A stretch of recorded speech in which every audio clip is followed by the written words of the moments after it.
Bonjour à tous. Aujourd'hui, je vais vous montrer les petites nouveautés de la mise à jour faite par Google sur son notebook LM. Alors, c'est parti.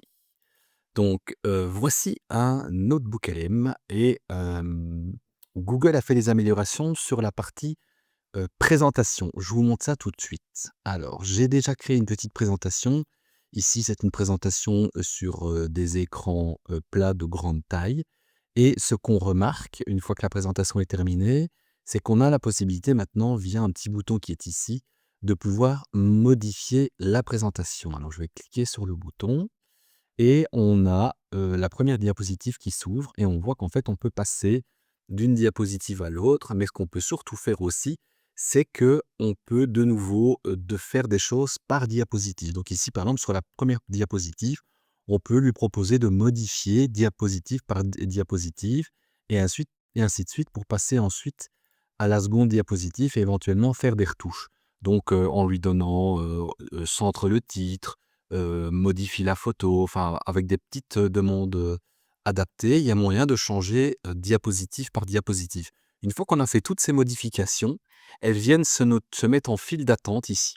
Et si je mets par exemple ici centre le titre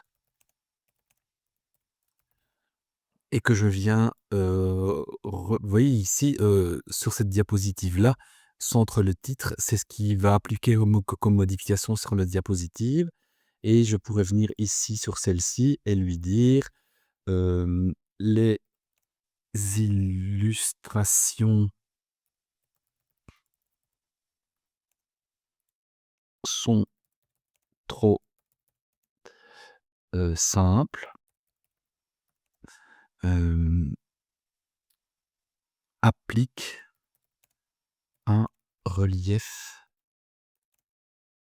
dessus, par exemple. Et on voit ici qu'il y a sur les 12 diapositives que compte ma présentation, beh, 2 modifications ici en attente qui vont être appliquées. Alors je pensais qu'il faisait les modifications une par une, mais en fait il les fait par lot. Donc une fois qu'on a fait ça, on doit juste cliquer sur «Générer un nouveau diaporama» et il lance toute la série de modifications qu'on lui a demandé. Alors je l'ai déjà fait en amont, je vais vous montrer le résultat. Donc là, je vais supprimer les modifications. Je vais revenir sur la seconde présentation ici, sur lequel j'ai déjà appliqué les modifications. J'aurais fait des modifications, donc ici, par exemple, je vais demander de centrer le titre. L'image qu'on avait vue tout à l'heure qui était en oblique, je lui ai demandé de la mettre en grand et la légende qui est sur le côté, de la mettre en dessous. C'est ce qu'il a fait et d'appliquer un relief sur les images. On voit qu'ici, effectivement, le relief a bien été appliqué. Donc si on vient modifier ou vérifier les premières diapositives, hein, on voit qu'ici, ça c'est la première diapositive avec l'écran en perspective et la légende à côté. Ici, les images qui sont un peu plus simples. Si je viens maintenant vérifier la seconde, bah, on voit qu'en fait, il a effectivement mis la légende en dessous et changé les images. Alors, je peux maintenant, une fois que j'ai fait ça, avec les 3 petits boutons, soit télécharger la présentation en PDF, soit télécharger la présentation en PowerPoint.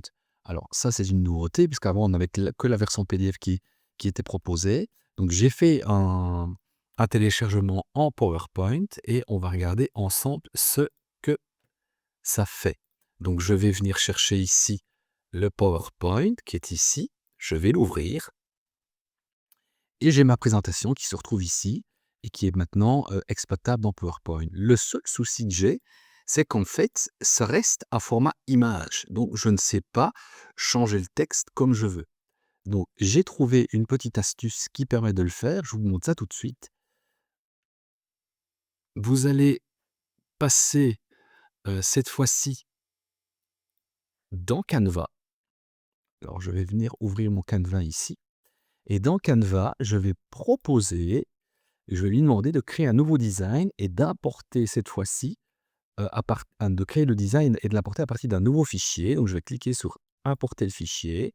Je viens chercher mon PowerPoint et il va me créer maintenant ma présentation avec un PowerPoint déjà existant.